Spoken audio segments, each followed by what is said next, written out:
Thank you. Thank you to the gentle lady from the Virgin Islands and the gentleman from Nevada and our chair, Karen Bass, for organizing this hour.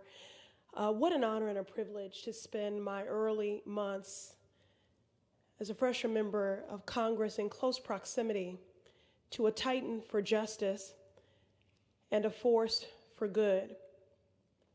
Someone who spent several decades as a truth teller and a justice seeker,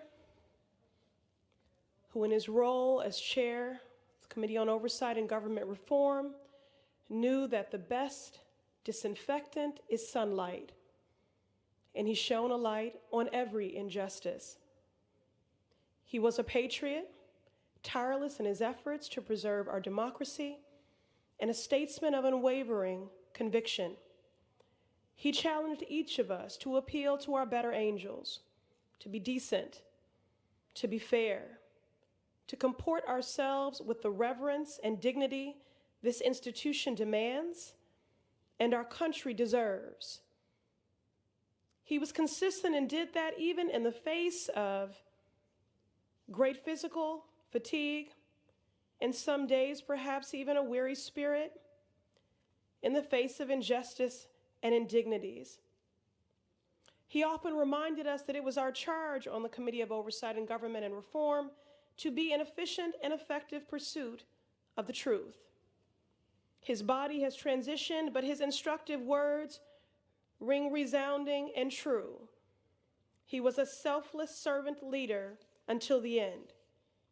One of the final pursuits of justice we took on together was to maintain access to life-saving health care for our immigrant neighbors in the Medical Deferred Action Program.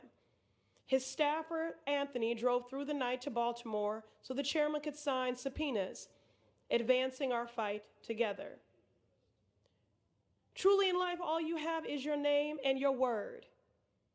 And when it comes to Elijah Cummings, both were good.